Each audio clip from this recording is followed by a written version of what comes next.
Evidence that the NBA is rigged. The NBA is plagued with more conspiracy theories and rumors than any other professional sports league. Most of these theories are based upon the idea that all the NBA wants is higher TV ratings. Makes sense, right? After all, the NBA is at its core a media and entertainment organization focused on making money. More viewers and higher ratings means more money coming into the league. While most of the theories that are out there can seem outlandish and far-fetched, there are a couple that stand out above the rest.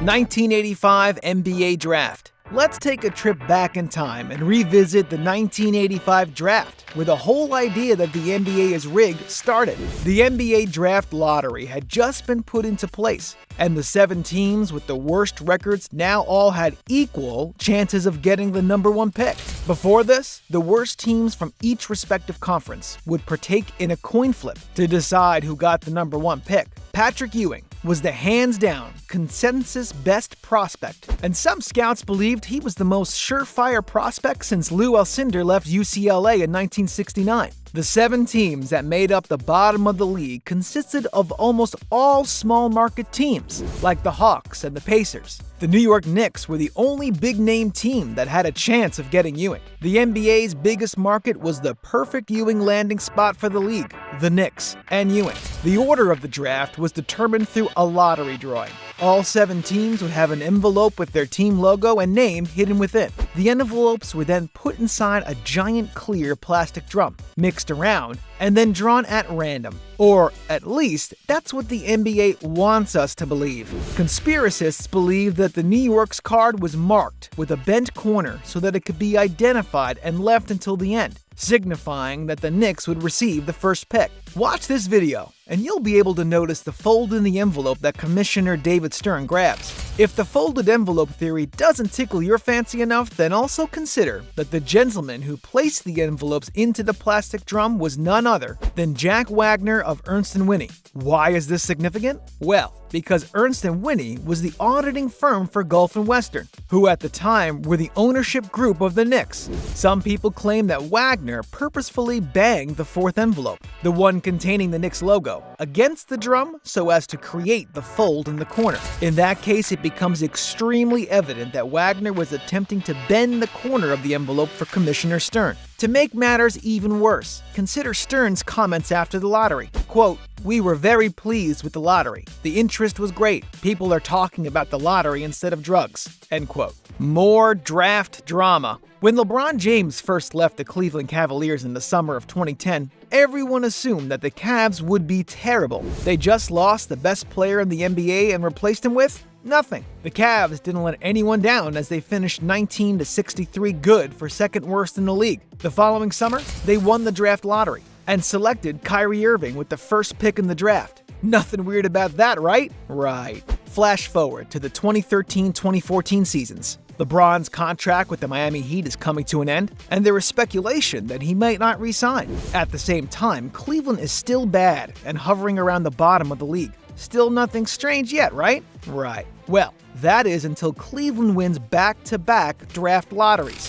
Why is this strange, you ask? Well, besides coincidence, there are some who believe that the league rigged these drafts to allow Cleveland to get the number 1 overall pick in order to make it a more enticing destination for LeBron to return to. It's true that Cleveland is a smaller market team and doesn't generate as much interest as teams like New York or LA. However, people love narratives, and the story of LeBron returning to his hometown team in an attempt to bring them their first championship would in theory be a huge hit among fans. Or at least that's what the league must have been thinking. Guess what? They weren't wrong, as LeBron did eventually return to Cleveland and led them to a championship in 2016. NBA is having referees manipulate the outcomes of games. The NBA is an extremely fast-paced sport with a lot of action, which makes it a hard game to officiate. Most of the calls in a game are judgment calls and could go either way. You'll never be able to definitively say whether every single call was correct, and that fact is naturally going to lead to conspiracy theories. However, there are some calls, some games, some playoff series where the calls were egregiously bad.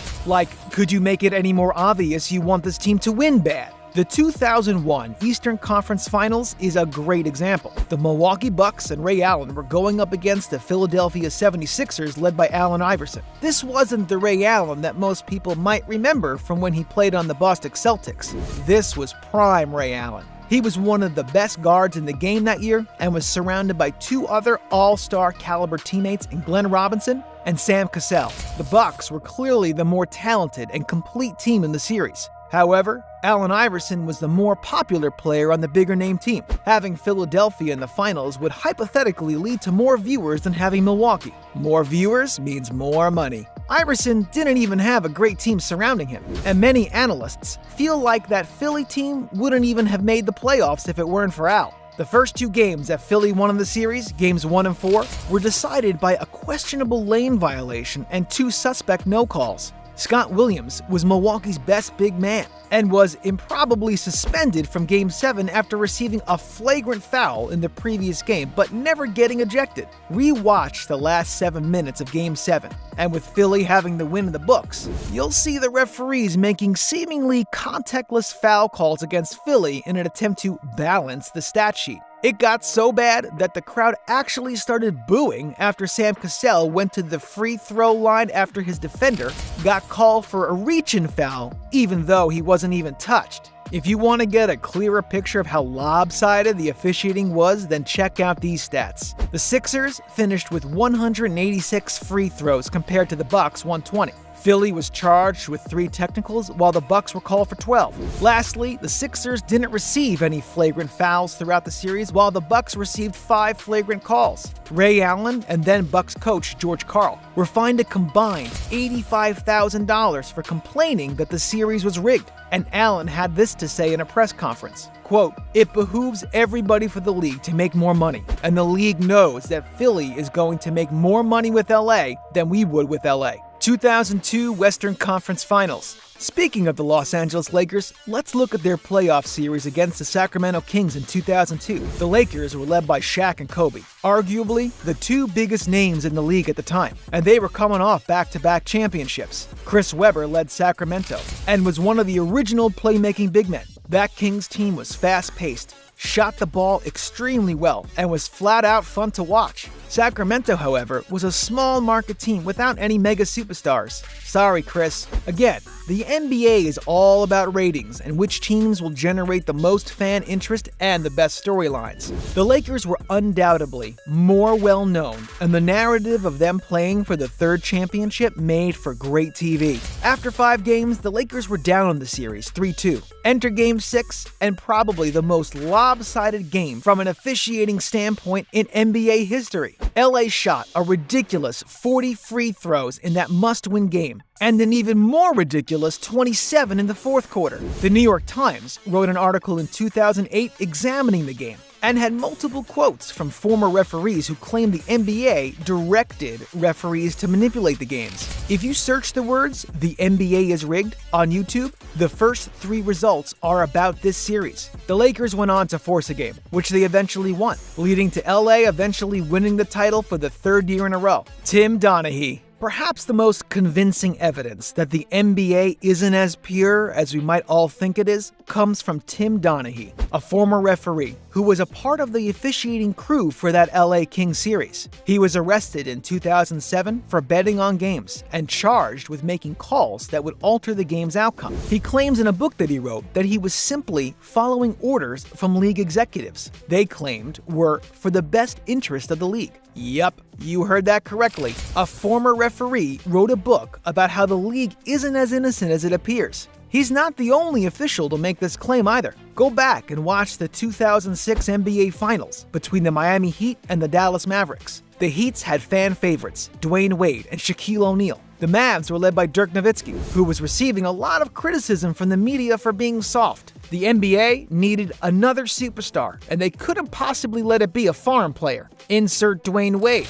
Wade shot 97 free throws in that 6-game series, the record for the most free throws in any 6-game series. In Game 5, he outshot the entire Mavericks team with 25 free throws. This has been dubbed the Phantom Fouls series for reasons that are obvious. Amazingly enough, while there are countless examples of the NBA being staged With proof and support from former officials, these seem to be forgotten by the mainstream media. Why? Because everyone is worried about the money. Because the league doesn't have control over whether or not somebody makes a shot or not, it's highly unlikely that the NBA is completely rigged. Actually, it's impossible. However, it's also extremely possible that the league has an agenda and favors certain storylines. To make more money, people are willing to do almost anything. The NBA isn't any different. Final thoughts. Thanks for watching, guys. If you enjoyed the video, leave a like. And if you want to see more of our content, be sure to subscribe.